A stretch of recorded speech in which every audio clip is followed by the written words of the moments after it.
Assalamualaikum warahmatullahi wabarakatuh. Kembali lagi di channel Bliwis Horor. Masih bersama saya Mas biasa. Kali ini saya akan membawakan cerita yang kemarin dengan judul Boneka Arwah Gadis Cantik. Cerita ini ditulis oleh Kak Wandi F. Cakara. Jadi buat kalian yang ingin membaca ceritanya secara langsung, kalian bisa kunjungi link dan profile yang sudah saya sertakan di deskripsi. Tanpa berlama-lama, langsung saja kita ke ceritanya. Hebat pengalaman lo. Yuk, tenggak lagi. Sukron memuji sambil menuang minuman itu ke dalam gelas yang hampir kosong. Sukron tahu kalau Diki sudah mulai lepas kontrol. Matanya terlihat sudah merah. Dan ada suaranya pun terdengar sumbang. Mereka menikmati kacang asin, sesekali menghisap rokok dan memainkan asapnya. Tapi setidaknya lo udah punya pengalaman, bro. Bisa beli ini itu. Lo gue pengangguran abadi. Pengen punya motor aja cuma ngimpi. Meminta ke nyokap rasanya gak tega juga. Makanya gue datang kemari. Siapa tahu ada proyek lagi. Gue ikut lah. Bilang aja sama Rohmat. Masa dia ngelupain anak gue sendiri? Lanjut Sukron basa-basi. Sebenarnya gak ngelupain. Lo juga sih. Dia sempat bilang mau ngajak lo juga. Tapi kayaknya kebanyakan orang dan lagi gak ada waktu buat nyariin lu. Tapi tenang aja. Gimana kita gabung buat merintis karir dari bawah dulu? Maksud lu? Gue, lu, Khalil sama Ohim bikin grup baru. Ngapa lu bilang sama Rohmat kita belajar jadi maling kelas dari dulu? Ya walaupun mungkin hasilnya gak sebanyak merampok rumah orang kaya, kita merintis karir dari nol dulu. Gimana? Wah, mantap itu. Risikonya juga gak terlalu besar. Kalau soal risiko sama aja. Ketahuan orang diterakan maling, terus dikejar dan dikebukin sampai babak belur, terus dibawa ke kantor polisi. Penjara menantimu. Diki tertawa seakan menertawakan dirinya sendiri. Setiap kerjaan pasti ada risikonya. Pilot pesawat aja, kalau pesawatnya kehilangan kendali, ada kerusakan terus meledak, mati juga tuh orang. Sambung Sukron masih menikmati asap rokoknya, dan ketika tak ada respon dari Diki, ia melihat ke sampingnya. Ternyata temannya itu sudah menggelosor di lantai dan keadaan setengah sadar. Sukron hanya geleng-geleng kepala melihat kelakuan temannya. Dasar pecundang, sungutnya, kemudian pergi meninggalkan Diki yang mulai tertidur. Dengan langkah penuh semangat, Sukron pulang ke rumahnya. Ia mencari-cari Helena, tapi gadis itu tak ada di kamarnya. Bahkan, tas yang ia pakai saat study tour pun tak terlihat di kamar itu. Diki baru menyadari kalau Helena telah pergi dari rumah ini. Ia hanya bisa menunggu telepon atau chat dari Helena. Ia menduga-duga kalau gadis sepupunya itu mungkin numpang di rumah temannya, atau ia pulang kampung. Penasaran dengan pertanyaan hatinya, ia pun mencari ibunya yang berada di dapur. Helena kemana, Bu? Ngapain kamu nanyain dia? Jangan-jangan kamu ada minat sama dia ya? Balas ibunya. Helena cantik, Bu. Sayang kalau sama orang lain. Terus, mending sama aku. Emang dia mau sama kamu? Mungkin aku paksa lah, Bu. Sukron.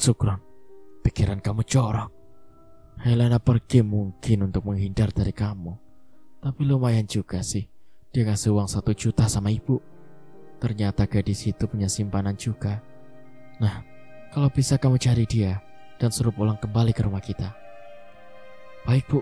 Nanti akan Sukron cari. Sukron masuk ke kamarnya. Ia membuka rekaman obrolan dengan Diki. Begitu juga foto Diki sudah ia simpan. Helena kembali melihat kosannya yang sudah ia sukai. Selain lokasinya cukup strategis, juga tempat kos itu terjamin keamanannya. Helena menemui pemilik kos, kemudian melihat-lihat sambil bercakap. Fasilitas cukup memuaskan. Dari pendingin ruangan hingga televisi dan dapur umum pun tersedia. Soal harga bagi Helena tak jadi masalah. Setelah merasa cocok, Helena tak kepalang tanggung membayar untuk 3 bulan kos. Dan Helena bisa menjalani hari-harinya dengan tenang, tanpa cibiran budenya ataupun tatapan mata Sukron. Ingat Sukron, ia ingat janjinya. Janji adalah hutang yang harus ia bayar. Helena membayangkan kalau sepupunya itu mencumbu dirinya dengan kasar. Helena tersenyum. Bagaimanapun juga, ia seorang gadis yang sudah saatnya memiliki rasa suatu hasrat tentang laki-laki.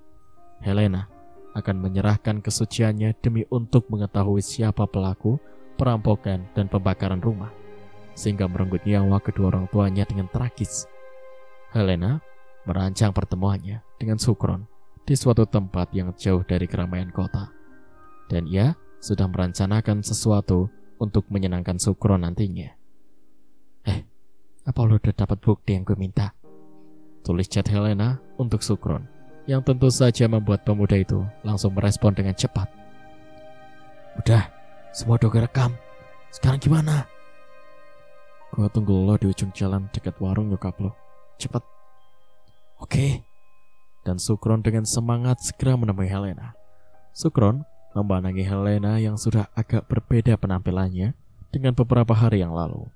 Gadis itu sudah terlihat lebih segar, tidak kuyu dan lesu setelah baru kehilangan segalanya. Semua bukti udah gue rekam dan di sini. Lo bisa lihat nanti setelah kita sepakat. Gimana? Apa lo udah nentuin tempat buat kita bercinta? Tanya Sukron tak sabar. Apalagi melihat bibir gadis itu yang sengaja dibuat Helena menjadi merah untuk Sukron agar menaikkan hasratnya. Oke, gue pilih tempat yang paling aman di luar kota, biar pikiran gue gak kepaksa nyerahin keperawanan gue sama lo. Gue pengen bisa melakukan pemanasan dengan cara lo ngerayu gue. Apa mau berangkat sekarang? Atau lo mau ganti baju dulu? Sekarang aja, lebih cepat lebih baik. Pala Sukron. Ia khawatir Helena menghilang lagi. Ya ganti baju dulu, biar agak keren lah. Masa akunya cantik punya cowok kucel dan bau lagi. Udah ganti pakaian dulu. Terus gak usah pamit sama Bude. Ejek Helena. Iya, lagi nyokap gue lagi gak ada di rumah. Pala Sukron lalu ngeloyor pergi. Sekitar jam 9 malam, keduanya sudah sampai di sebuah villa yang terletak di kawasan Bogor. Udara kota Bogor yang terkenal dengan julukan kota hujan memang terasa dingin hingga menusuk tulang. Kini, bukan hanya Sukron yang menginginkan dekapan hangat seorang wanita. Namun begitu juga dengan Helena. Ia ingin cepat merasakan nikmatnya bercinta dalam suasana yang romantis. Ia juga membayangkan keperkasaan Sukron yang dapat menembus dinding yang selalu ia jaga. Namun Helena sudah tidak lagi berpikir sehat. Dendamnya telah membuat jalan pikirannya penuh dengan hal yang melanggar norma. Sukron tak sabar menahan nafsunya yang sudah memuncak. Ia ingin segera menikmati kehangatan tubuh Helena. Dan yang paling ia sering hayalkan saat dirinya dapat masuk ke suatu lembah yang sempit. Lembah yang belum pernah tersentuh tangan seorang cowok manapun. Lembah kesucian. Masih sore Sukron. Sebaiknya kita makan dulu.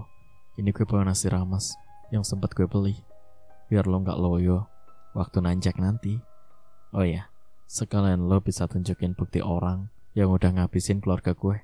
Coba lihat, gue pengen tahu kayak apa sih orangnya. Sukron mengeluarkan handphonenya dan menunjukkan bukti percakapan serta foto Diki. Sepertinya gue pernah lihat anak ini. Kalau gak salah, dia selalu bersama si Romat itu. Apa lo juga menjadi bagian dari kelompok mereka? Tanya Helena setelah memastikan kalau wajah dalam handphone itu benar wajah teman Rohmat. Sebenarnya gue gak begitu dekat sama Rohmat. Gue cuma kenal anak buahnya aja. Atau jangan-jangan lo juga ikutan aksi pembakaran rumah gue? Sorry, kalau soal itu gue gak pernah melakukan. Apalagi rumah itu masih milik keluarga gue sendiri. Oke, gue percaya sama lo. Tapi kalau suatu saat gue denger lo terlibat, gue pasti nyari lo, dan lo bakal menyesal. Akhirnya percakapan mereka terhenti. Hawa dingin membuat perut keduanya keroncongan.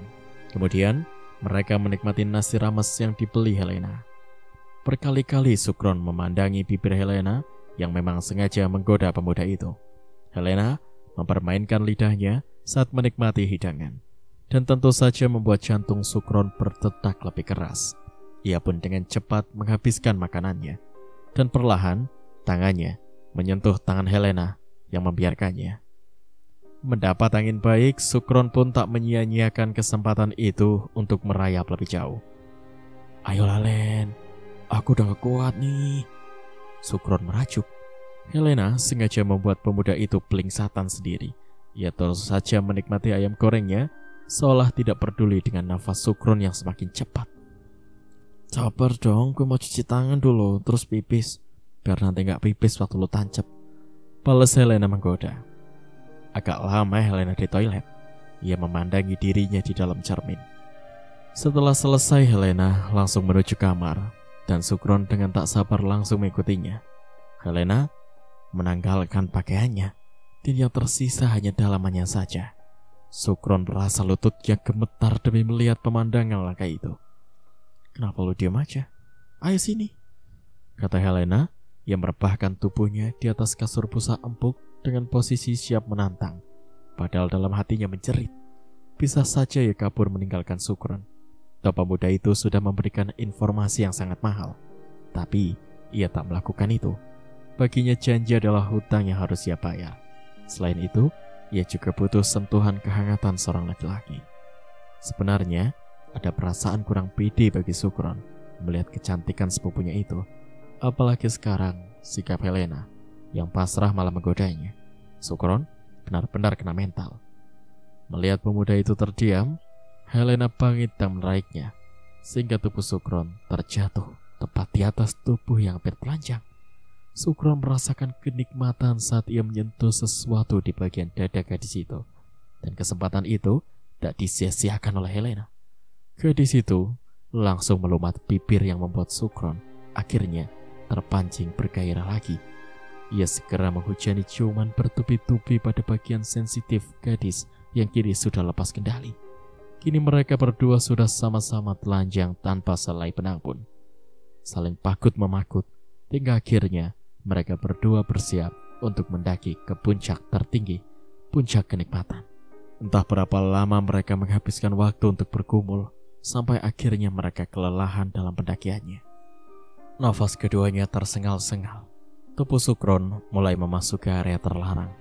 Lembah curam licin dan penuh kerikil tajam berhasil ia masuki, sampai ia kelelahan dan terjerembab di sebelah tubuh Helena yang juga penuh cucuran keringat.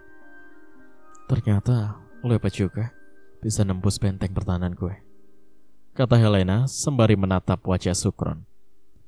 Tapi gue udah membuat lo kehilangan kehormatan yang lo jaga selama ini, keluh Sukron. Tenang aja, gue ikhlas kok. Besok kita lanjutin lagi, tapi kita mencari tempat yang lebih romantis. Di mana? Nanti lo juga tahu. Helena mengajak Sukron ke sebuah perbukitan untuk mencari tempat yang menurut Helena cukup romantis. Kata-kata Helena yang menjanjikan sebuah tempat untuk mereka melanjutkan kemesraan mereka tentu saja membuat Sukron tak sabar ingin mengetahuinya. Di mana? Nanti lo juga tahu. Hari masih pagi, bahkan mentari pun belum menampakkan diri. Namun Helena sudah mengajak Sukron ke sebuah perbukitan untuk mencari tempat yang menurut Helena cukup romantis. Entah kenapa, tiba-tiba Helena bersikap seperti tidak biasanya. Ia sepertinya mulai mendapatkan dan menikmati kehidupan barunya. Pemandangan alam pegunungan dengan hamparan lembah di bawahnya membuat mata terasa sejuk. Helena menggelar selimut tebal yang ia bawa dari villa, duduk di tepian jurang sambil menikmati suara kicauan burung-burung kecil. Angin pun bertiup semilir memainkan anak rambut Helena. Sukron sudah tak ragu lagi untuk menyentuh bahkan mencium gadis itu. Kita main lagi yuk, bisik Sukron. Helena mengangguk. Tak berapa lama mereka mulai tenggelam dalam lautan nafsu yang bergelora. Helena melayani dan menikmati sentuhan-sentuhan jari-jari Sukron. Dengan sedikit mendesis, hal itu tentu saja membangkitkan gairah Sukron untuk segera mengarungi lautan panas dari gelora hasrat yang membakar seisi jiwanya. Helena mengimbangi gerakan Sukron dengan mata terpejam dan suara erangan. Namun sebelum hasrat Sukron untuk menjelajah lebih dalam kesampaian, tangan Helena mengambil sesuatu dari celana jeansnya. Pisau lipat pun terpukul. Sukron tak mendengar suara klik tadi karena birahinya mulai memuncak. Pisau lipat yang agak panjang ia tancapkan pada bagian perut Sukron. Pemuda itu menjerit tak mengira kalau Helena akan berbuat sekejam itu. Lu mau bunuh gua? Teriak Sukron berusaha mencekik leher Helena. Helena menancapkan pisaunya berkali-kali pada perut dan dada pemuda itu. Kali ini Sukron mendekap dadanya. Mungkin pisau tadi tepat mengenai jantungnya, sehingga dalam beberapa saat saja Sukron sudah lemas dan tak mampu lagi untuk berteriak. Helena berdiri tegak, melihat ke arah bawah sana, dan ia menyeringai. Ini baru awal pembalasanku. Kamu sepupuku ternyata mengetahui perbuatan teman kamu, tapi diam saja. Buat apa aku punya saudara seperti kamu? Setelah berkata sendirian, ia menendang tubuh Sukron yang langsung meluncur ke bawah jurang yang cukup dalam. Tubuh pemuda malang itu mungkin akan penuh luka karena benturan pada bebatuan, atau mungkin mayatnya akan habis dimakan binatang hutan. Tunggu pembalasanku untuk kalian semua. Helena tertawa panjang kemudian melempar selimut, menyusul tubuh Sukron. Tak ada kegiatan yang dilakukan Helena selain bermain handphone atau duduk di teras depan kosnya. Ibu pemilik kos pernah menanyakan statusnya, dan Helena hanya bilang kalau ia masih sekolah. Tapi anehnya, ibu kos sering melihat gadis itu hanya duduk sambil melamun. Tak pernah ia melihatnya pergi ke sekolah. Untuk sementara ini, aku belum bisa bersekolah lagi. Dengan satu alasan, mungkin nanti aku sekolah lagi. Lalu dari mana kamu bisa membiayai hidup kamu ini? Maaf, bukan ibu berprasangka buruk sama kamu. Aku dapat kiriman dari keluarga. Aku merasa salah karena telah membohongi keluarga dengan alasan sekolah. Ibu hanya bisa menyarankan agar kamu bisa kembali ke sekolah. Kasihan keluarga yang membiayai kamu. Tapi ternyata hanya berdiam diri kamunya. Atau kalau memang sudah tak ada minat sekolah, lebih baik mencari pekerjaan. Ya hanya untuk suatu kesibukan saja. Maaf loh, ibu gak bermaksud ingin mencampuri urusan kamu. Ibu ini orang bisnis. Yang penting setiap kos di sini bisa mentaati peraturan atau disiplin, dan tentu saja membayar tepat waktunya. Iya bu, kalau soal itu aku paham. Nanti kalau masih betah di sini, akan aku perpanjang kos. Mungkin 1 tahun barangkali, dan akan aku bayar di muka. Hah? 1 tahun bayar di muka? Bukan main. Tapi kalau harga kos naik bagaimana? Gak masalah. Selagi aku betah pasti aku bayar. Ibu kos tentu saja gembira mendengar ucapan Helena, dan memang seharusnya ia tak peduli dengan kehidupannya. Sekalipun gadis itu adalah penjual diri, yang penting jangan pernah membawa laki-laki ke tempat ini. Setelah ibu kos pergi, Helena kembali tenggelam dalam pikirannya. Masih terbayang wajah sang bapak yang selalu tersenyum, meskipun ia tahu jika lelaki tua itu menyimpan rasa lelah, dan setiap pulang dari kerjanya di luar Jawa selalu saja membawakan hadiah untuknya. Begitupun dengan sang ibu yang begitu tulus penuh kasih merawat dan membesarkannya. Tapi kini semua telah hancur, seperti masa depan dirinya yang telah hancur. Dan kini ia baru sadar kalau pada saat-saat itu Rohmat tidak ikut serta. Padahal pemuda itu yang paling ingin selalu berada di samping dirinya. Jadi ia yang merencanakan semua ini. Helena kembali berusaha menembus masa gelap itu. Ia keluar untuk mencari udara segar. Mungkin ia bisa mencari cara untuk mendekati Rohmat tanpa ada kecurigaan pemuda itu. Helena masuk ke sebuah toko mainan. Entah mengapa tiba-tiba ada keinginan untuk melihat-lihat boneka. Dilihatnya deretan boneka yang terpajang di etalase dengan berbagai model dan ukuran. Helena memandangi sebuah boneka berukuran kecil, berkulit hitam dan bermata merah darah. Ia ingat boneka itu juga ada di rumah dengan belasan boneka lain. Dan ia ingat saat tetangganya mengatakan kalau ibunya adalah tukang santet. Iya juga sih, aku bisa saja membayar seorang tukang santet untuk membunuh manusia-manusia penghancur keluargaku. Tapi kayaknya kurang asyik, kurang menantang. Aku ingin menghabisi mereka satu persatu dengan tanganku sendiri. Dan pandangan mata Helena kembali mencari-cari boneka yang mirip dengan boneka miliknya. Ada yang bisa saya bantu, Mbak? Pelayan toko mendekat dan bertanya. Aku mencari boneka yang seukuran segini dan kulitnya sintetis dengan rambut agak keriting, balas Helena. Pelayan itu manggut-manggut, kemudian mengajak Helena ke tempat jajaran boneka yang lain. Nah, ini boneka dengan kulit sintetis seperti kulit manusia, dan saya rasa yang Mbak cari seperti yang ini, kata pelayan sambil mengambil boneka yang memang pas dengan gambaran Helena. Oke, aku beli yang ini. Sejak saat itulah Helena sepertinya memiliki teman untuk mengobrol. Kemanapun ia pergi, boneka itu akan selalu bersamanya. Sejak itulah Helena selalu membawa bonekanya. Ia menjadikan boneka yang ia beri nama Lola itu sebagai sahabatnya. Helena seperti mengurus seorang adik. Ia sesekali memandikan, mengganti pakaian, memoles wajahnya dengan kosmetik. Tak lupa, ia juga memberikan parfum. Sempat beberapa anak kos di situ memperhatikan perilaku Helena yang mereka anggap aneh dan kurang wajar. Gadis seusia Helena memang sudah bukan lagi anak-anak. Seandainya ia memang suka dengan boneka, tapi cukup di dalam kamar saja. Masalahnya Helena sering duduk di depan kamar kosnya sambil ngomong sendiri, dan itu yang membuat teman-teman kos merasa ada kelainan pada Helena. Helena merasa risih juga dengan pandangan mata teman satu kosnya. Ia berniat untuk menyewa atau membeli sebuah rumah kecil namun layak huni, dan berada di kampung yang agak jauh dari bekas rumahnya. Ia sudah mulai merancang untuk mencari Rohmat CS. Dan hari itu juga Helena mencari-cari rumah seperti yang ia inginkan lewat sponsor di handphonenya. Untuk mempermudah misinya nanti, Helena juga membeli sebuah sepeda motor baru. Ia juga merubah penampilannya yang biasanya lugu dan feminim menjadi seorang gadis tomboy. Jaket kulit berwarna hitam lengkap celana pendek dan topi dengan warna yang sama, dan sebuah pisau pelatih komando yang bermata ganda seperti mata gergaji kecil. Siang itu, Helena berjalan-jalan seorang diri. Ia sengaja melintas kampung yang telah menyimpan banyak kenangan. Melihat reruntuhan rumahnya yang tak seorang pun berani mendekatinya, kecuali para pemulung yang masih penasaran mencari sisa-sisa rongsok yang mungkin masih bisa mereka ambil.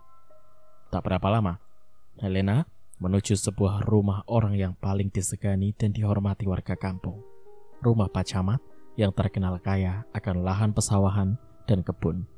Sekilas, Helena melihat seorang pemuda yang tengah duduk sambil bermain gitar di samping rumah mewah tersebut. Kebetulan, Rohmat juga sedang melihat ke jalan, dan ia terpukau demi melihat seorang gadis yang berjalan pelan. Rohmat menaruh gitarnya, kemudian melangkah untuk melihat lebih jelas sosok gadis yang kini hanya berjarak 5 meter di hadapannya. Ia hanya tahu kalau gadis itu berwajah cantik dengan postur tubuh yang seksi.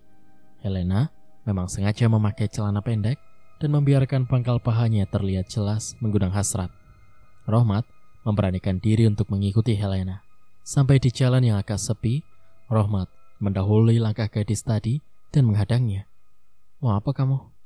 tanya Helena sambil menurunkan topinya lebih ke bawah lagi, membuat Rohmat semakin penasaran. Rohmat penasaran karena mendengar suara gadis itu mirip dengan gadis yang selama ini begitu lekat di hatinya. "Aku hanya ingin melihat wajah kamu," balas Rohmat mendekati Helena. "Untuk apa?" "Memastikan kalau kamu adalah cewek yang selama ini aku cari." "Siapa dia?"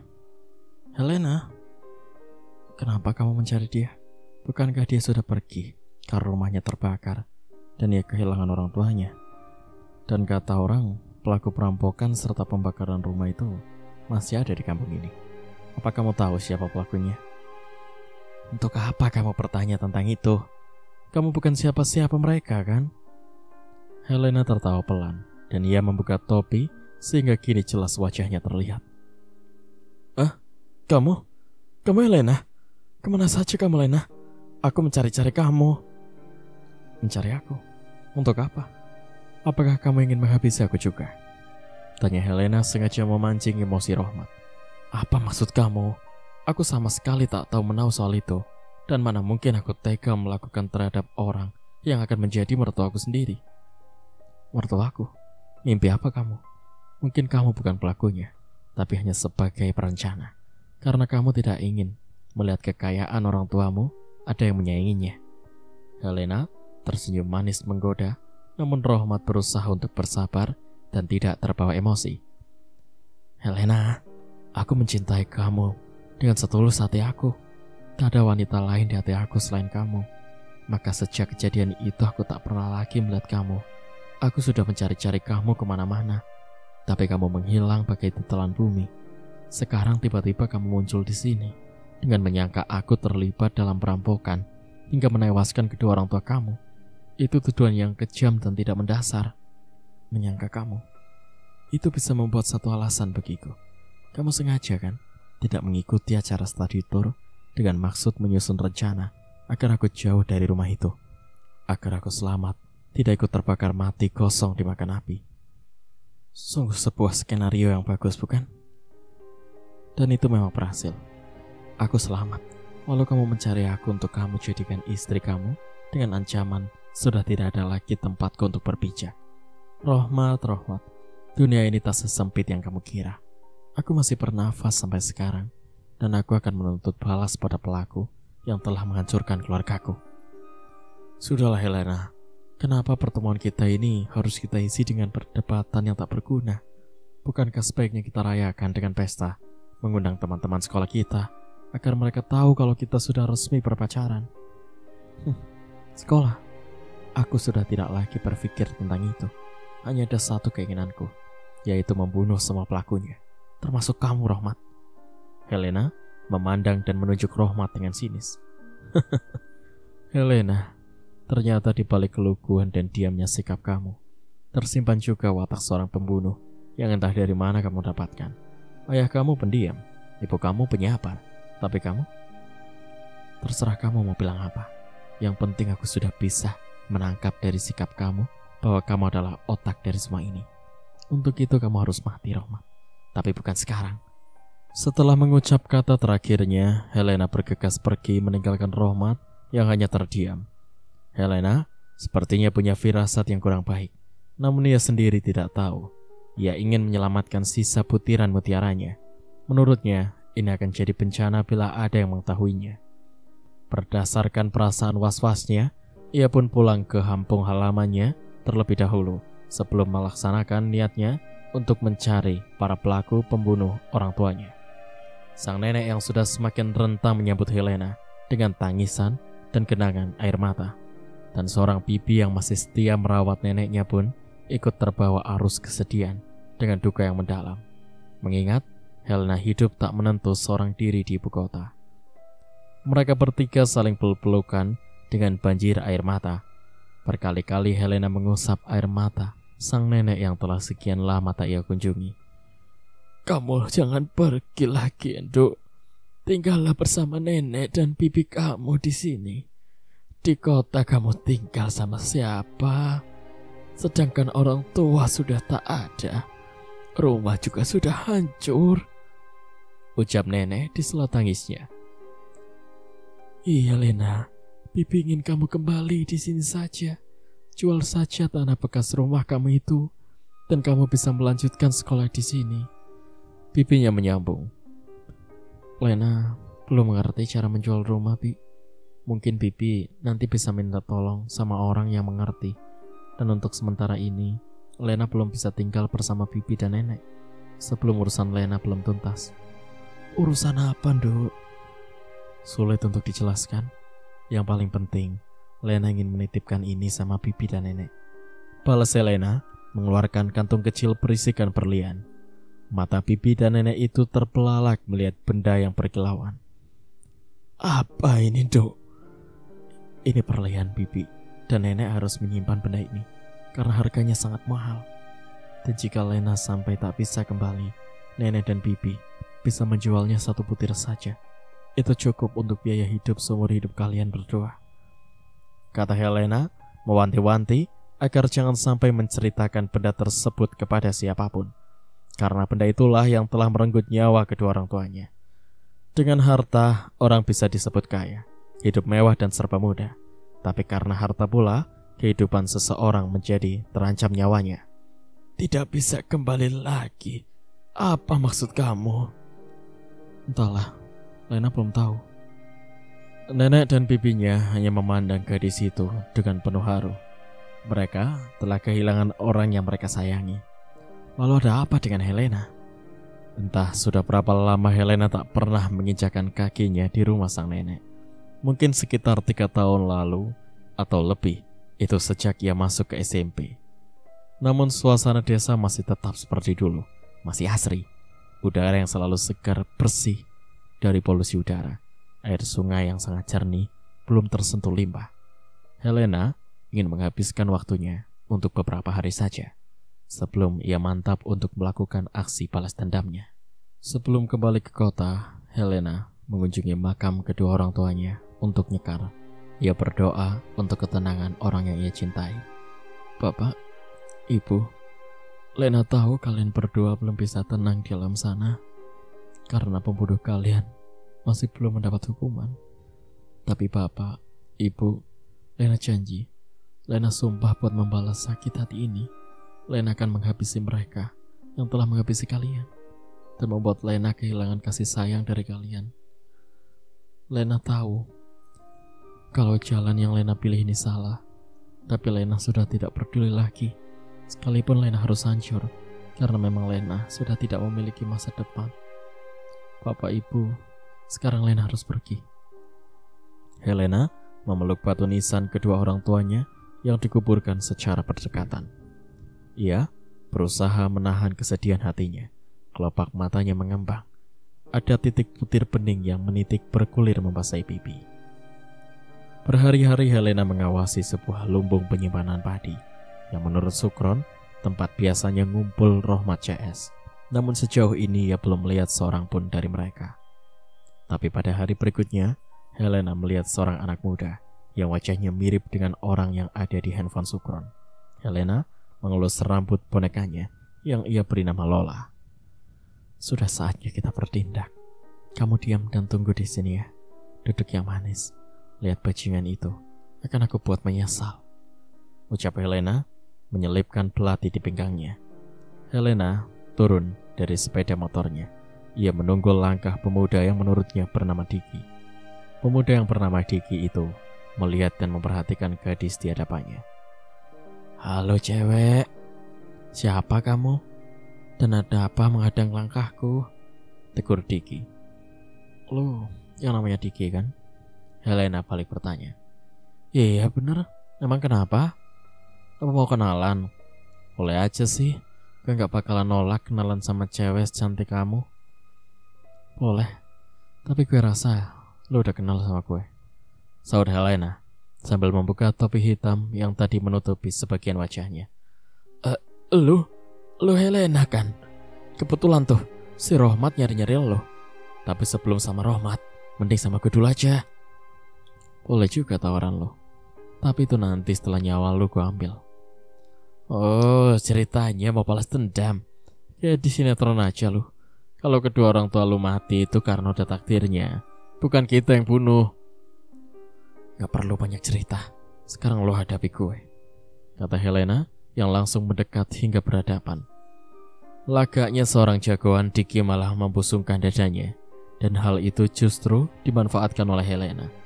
Dengan sebuah tendangan kaki kanan yang tak diduga oleh Diki, pemuda itu terhuyung-huyung ke belakang sembari mendekap dadanya yang mendadak sesak. Dan sebelum pemuda itu tepat berdiri tegak, Helena kembali melancarkan pukulan dan tendangan bertubi-tubi. Ternyata Helena cukup mahir dalam ilmu bela diri. Dari setiap gerakannya terlihat begitu terarah. Diki terkapar di atas jalan tanah yang penuh bebatuan. Helena mengeluarkan pisau belati yang cukup besar dari sarungnya. Ia mendekati Diki yang sudah tak berdaya dengan belati di tangan kanannya. Sejengkal lagi, pisau akan menancap di dada Diki. Namun Helena tiba-tiba merasakan kepalanya sakit oleh sebuah pukulan benda keras. Tubuh gadis itu limbung dan terjatuh tak jauh dari tempat Diki. Dan kesempatan itu digunakan dengan baik oleh Diki. Dengan menarik rambut Helena, lalu ia memiting lehernya. Kena lo sekarang. kata Diki sambil meringis. Dik, lu tahan dia dulu. Gue mau panggil Rohmat sama Ohim, teriak Holil. Kemudian ia berlari menuju gudang yang hanya beberapa meter jaraknya. Tidak lama kemudian, Holil sudah kembali bersama Rohmat dan Ohim. Lena, jadi waktu itu lu sengaja ngawasin rumah gua mau balas dendam. Kenapa hubungan kita jadi begini? Seharusnya kita bahagia sebagai suami istri, bukan berseberangan sebagai musuh.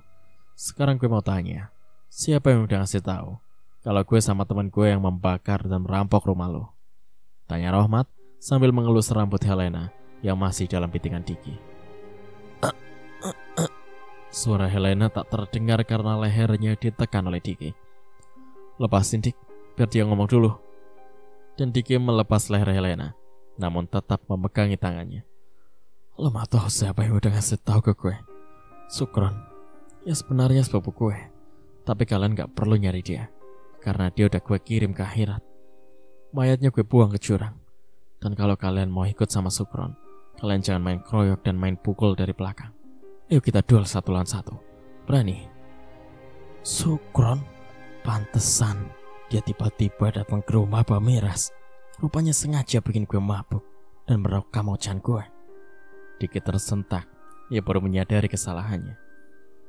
Lu ceroboh banget Dik, tapi ya udah gue maafin. Lagian kalau bener dia udah mati, berarti rahasia kita tetap aman, kata Rohmat.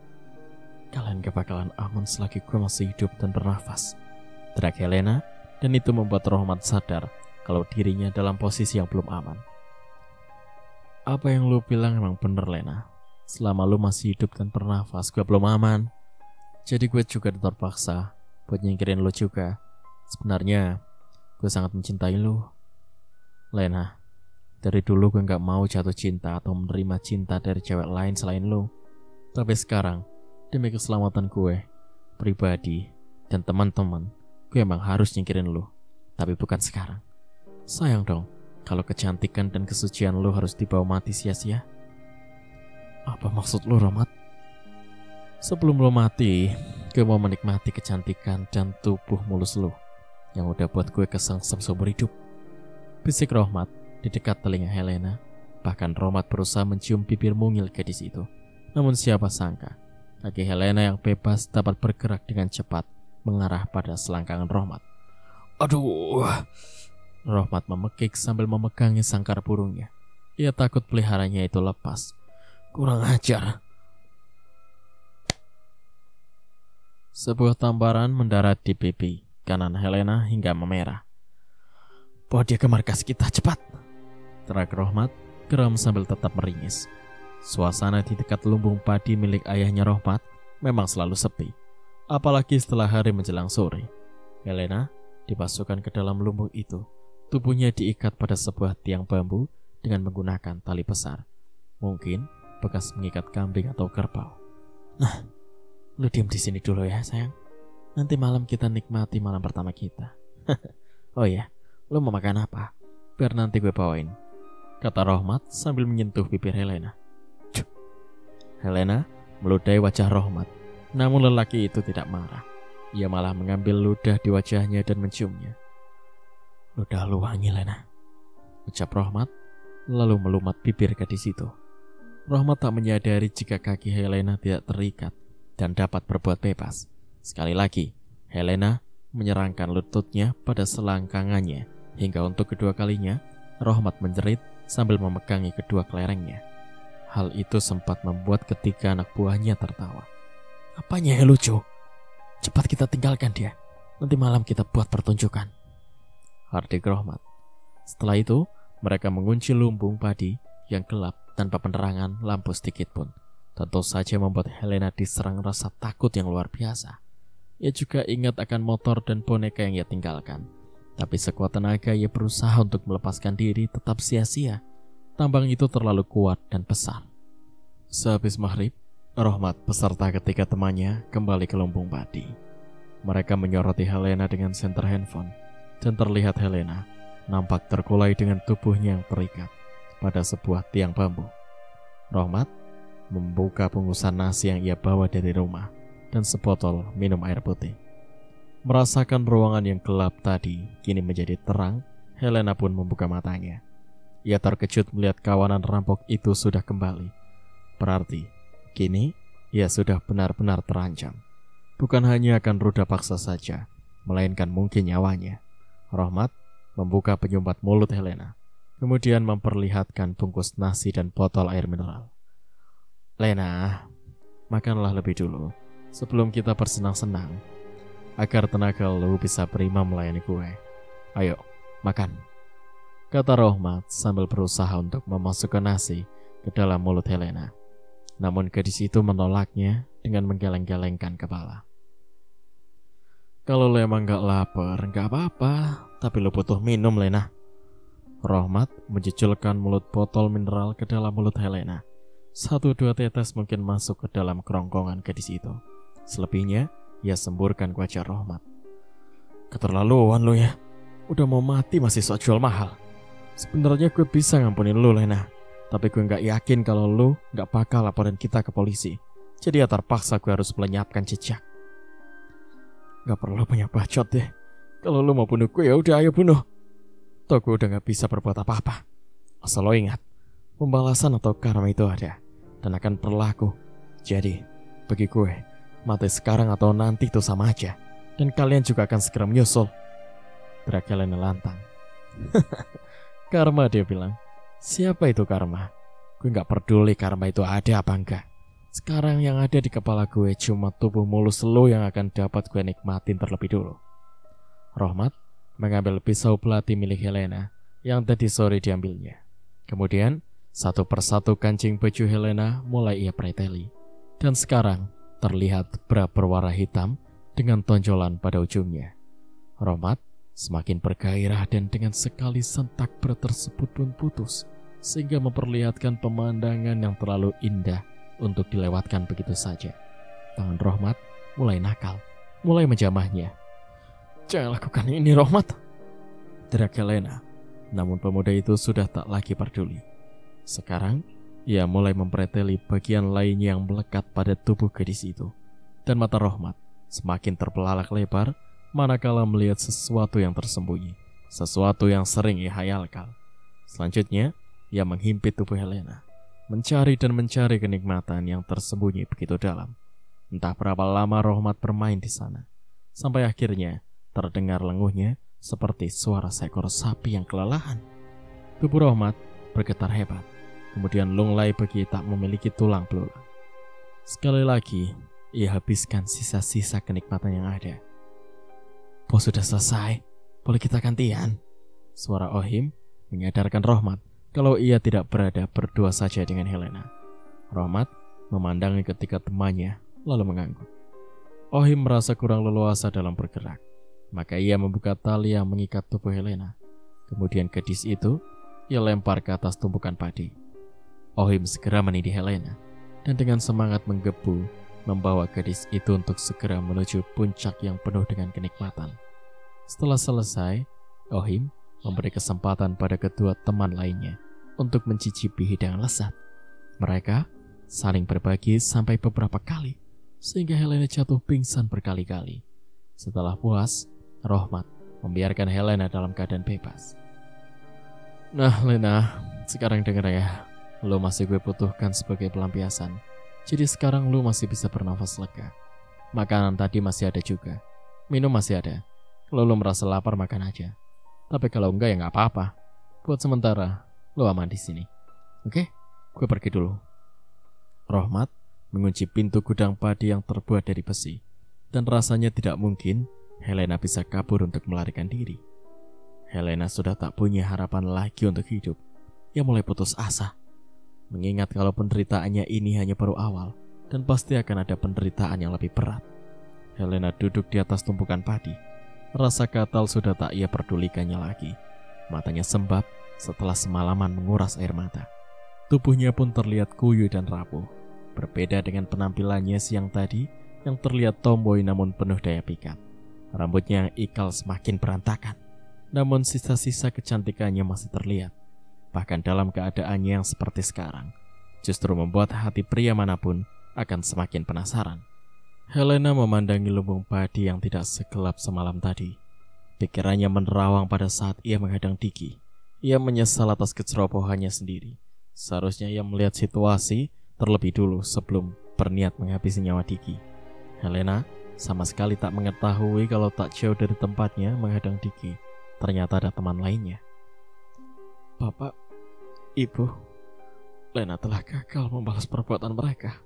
Malah sekarang Lena sudah ada dalam cengkraman mereka. Mungkin tinggal menunggu waktu saja untuk Lena bertemu dan berkumpul bersama kalian. Tapi kematian Lena akan membawa dendam yang semakin besar.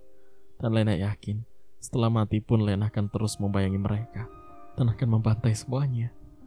Helena bicara sendiri seakan melihat kedua orang tuanya yang tengah memandanginya dengan sedih. Malam berganti pagi, Helena mulai gelisah. Rohmat pasti datang lagi bersama teman-temannya. Namun sampai siang pemuda itu tak juga muncul. Ia masih dapat bernafas lega. Tiba-tiba Helena mendengar suara orang membuka kunci, dan pintu pun terbuka, walau hanya sedikit. Entah siapa yang datang. Helena tak melihatnya dengan jelas. Orang itu hanya menaruh bungkusan dan sebuah botol air. Helena mengambil bungkusan dan botol air minum. Ternyata Rohmat memberikan makanan warung, bukan masakan ibunya. Tapi apa peduli Helena? Ia segera menyantap nasi bungkus dengan lauk yang lumayan enak, sehingga nafsu makannya bertambah. Tapi untuk apa makan makanan enak? Atau mungkin hidupnya akan berakhir sebentar lagi. Seandainya aku membawa korek api, aku akan membakar tumpukan padi ini bersama diriku, agar penderitaanku segera berakhir. Keluhnya putus asa. Helena merasa jika harus mengakhiri hidupnya sekarang. Tapi dengan cara apa? Ia melihat tambang bekas mengikat tubuhnya, tapi ia bergidik ngeri, tak sanggup membayangkan tubuhnya tergantung dengan jerat tambang di lehernya, dan kematian mungkin segera menjemputnya. Hari sudah gelap, mungkin saat itu di luar sana sudah menyalakan lampu-lampu, tapi di sini gelap teramat pekat. Mata gadis itu sudah tak dapat melihat apa-apa lagi, selain sedikit cahaya-cahaya kecil yang menerobos lewat celah-celah genteng saja. Terdengar langkah kaki di luar sana, bukan hanya sepasang tapi lebih. Kemudian terdengar suara kunci dibuka, dan pintu pun ada yang mendorongnya. Satu persatu langkah itu memasuki lumbung, dan setelah itu pintu kembali ditutup. Senter dari ponsel menyoroti wajah dan tubuh Helena yang dalam keadaan setengah telanjang. Gadis itu buru-buru menutupi tubuhnya, asal saja dengan jaket hitamnya. Selamat malam cantik. Apa lu udah siap melanjutkan permainan kita semalam? Tapi siap enggak, lu harus siap. Rohmat berlutut dan menyentuh kepala Helena yang hanya terdiam. Hanya tatapan matanya saja yang menatap tajam pada pemuda di hadapannya. Lena, dengan sangat menyesal gue memutuskan buat mengakhiri permainan ini. Dulu gue sangat mencintai lu, Lena. Bahkan sekarang pun masih ada sisa-sisa rasa itu. Tapi demi ketenangan hidup gue terpaksa harus menyingkirkan lu. Tapi tunggu dulu, ini gue ada kebijaksanaan sedikit. Barangkali ada permintaan terakhir lo. Sebut aja. Rahmat, gue tahu hidup gue pasti berakhir di sini. Sebab lo semua orang-orang pengecut bukan? Permintaan gue cuma satu. Bawa boneka yang ada di motor gue. Mungkin gue bisa ngajak dia buat jadi teman dalam perjalanan menuju neraka.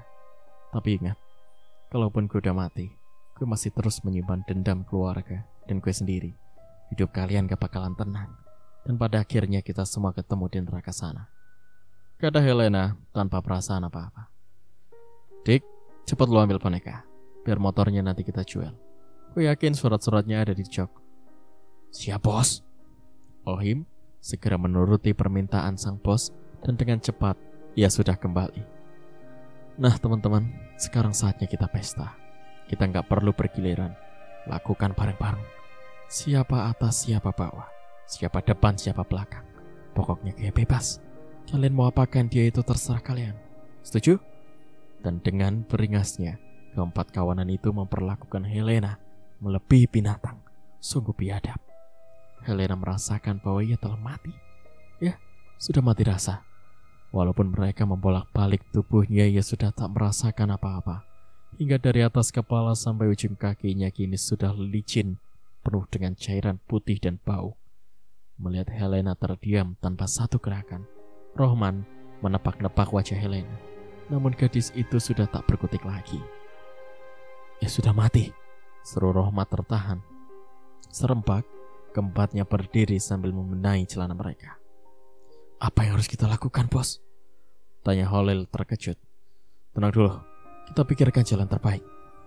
Kemudian, mereka berembuk untuk mengubur atau membuang jasad Helena. Akhirnya, Rohmat memutuskan untuk membuang mayat ini dengan cara terpisah. Kita lakuin ini demi kita juga, supaya nggak ada orang yang dapat menemukan jasadnya kalau kita pisah-pisahkan. Tapi bos, kita nggak tega memotong-motong mayat. Kalau motong ayam sih biasa. Beli minuman dulu, biar kalian tega melakukan apa saja. Gimana? Rohmat menemukan solusi. Kemudian dua orang langsung keluar untuk membeli minuman. Hampir setengah jam mereka baru kembali dan langsung membuka botol. Nah, ini baru asik. Kita pesta. Kalau perlu kita cobain makan daging mentah kayak Sumanto. Dalam keadaan mabuk berat, mereka tak lagi merasa takut untuk melakukan perbuatan yang sungguh di luar peri kemanusiaan. Dengan sadisnya, mereka membantai mayat Helena menggunakan senjata yang dibawa Rohmat dari rumah. Setelah selesai memisah-misah bagian tubuh gadis malang itu, mereka merasa terserang kantuk yang sangat berat. Dan tak berapa lama, mereka semua tertidur. Hawa dingin menusuk tulang, suara azan subuh sayup-sayup terdengar dari kejauhan. Satu persatu keempat orang itu pun terbangun dari tidur mereka. Dan ketika mereka sadar kalau tidur di gudang, mereka baru ngeh tentang apa yang mereka perbuat semalam. Mereka bergidik ngeri melihat potongan tubuh yang penuh dengan darah. Terlebih saat melihat kepala seorang wanita yang putus dari lehernya. Dengan matanya yang melotot, mata yang menyimpan penuh dendam, mereka gemetar. Tak terkecuali Rohmat. Ia bingung merasa asing dengan dirinya sendiri. Mengapa ia bisa dan sampai tega hati melakukan hal yang sangat di luar kebiasaannya? Sesungguhnya, Rohmat hanyalah pemuda lugu dan manja. Namun karena cintanya yang berlebihan dan tak pernah terbalaskan, ia berubah semakin konyol, mungkin untuk mencari perhatian dari Helena. Namun gadis itu tetap melayani dengan perasaan yang wajar saja. Dini hari itu juga, mereka membawa potongan-potongan tubuh mayat Helena dan membuang satu demi satu di tempat yang berbeda. Hati Sandiaga semakin teriris melihat kepedihan yang mendalami demi melihat perlakuan Rohmat CS sejak awal terhadap Helena. Jiwa lelaki mana yang tak terpanggil untuk menolong gadis yang sudah ia kenal, meski di dalam mimpi dan halusinasinya saja. Namun ia sadar kalau saat ini dirinya bukan sedang berhalusinasi dan bukan tengah bermimpi. Sandiaga memang tengah melihat adegan demi adegan tentang perjalanan Helena, dan ia tahu kalau arwah gadis itu sengaja membawa dirinya ke sebuah tempat yang disebut dunia arwah, sebuah dunia yang hanya berbatasan begitu dekat dengan dunia manusia, hanya sebatas kaca yang transparan. Sandiaga hanya bisa melihat, namun tak bisa menyentuhnya. Ia merasakan kelelahan yang luar biasa, sehingga kepalanya pening dan tatapan matanya nanar. Sehingga dalam beberapa saat saja, ia tak lagi mampu menopang tubuhnya. Sandiaga menggelasah di atas tanah dengan rerumputan yang telah mengering. Sinar matahari jatuh tepat menerangi tubuh Sandiaga, membuat kulitnya terasa hangat. Ia membuka matanya dengan perlahan. Silau. Ia baru tersadar kalau tertidur di luar rumah. Tapi di mana? Perlahan ia memutar kepalanya, menengok ke sisi kanan.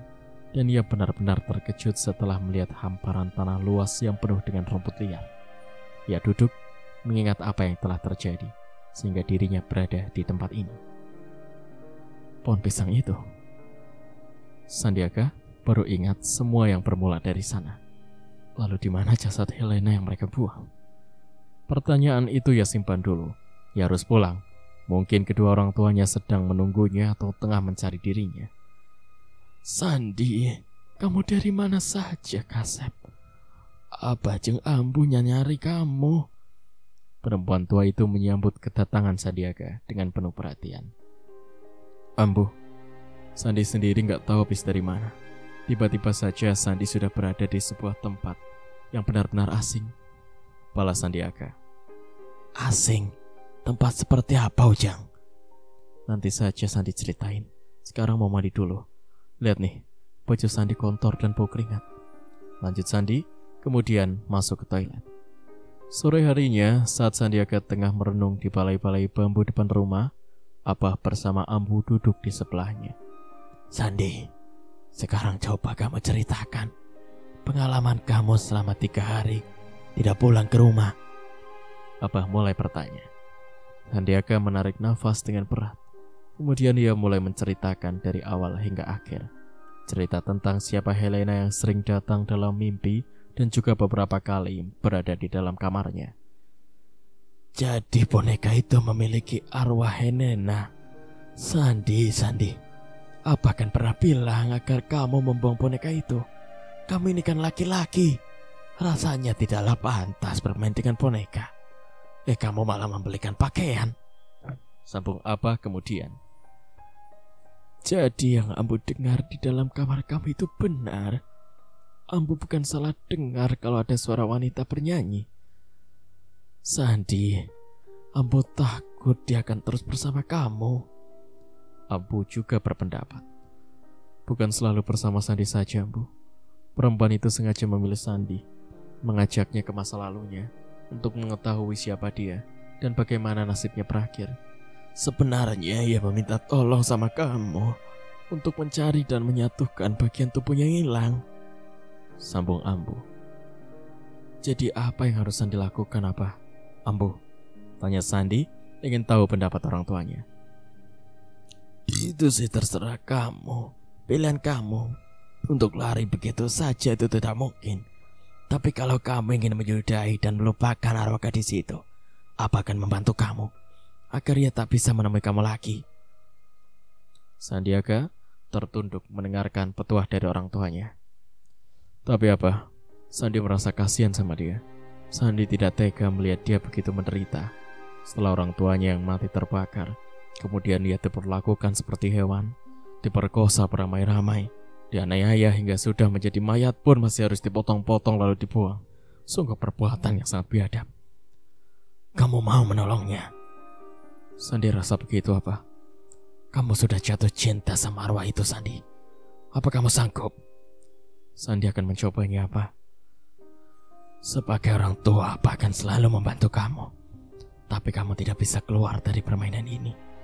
Kamu akan sia-sia, malah kamu sendiri akan tersesat. Untuk itu, Abah minta agar kamu membersihkan jiwa kamu dulu, agar perjalanan kamu dalam menemaninya akan selamat. Terima kasih atas izinnya, Abah.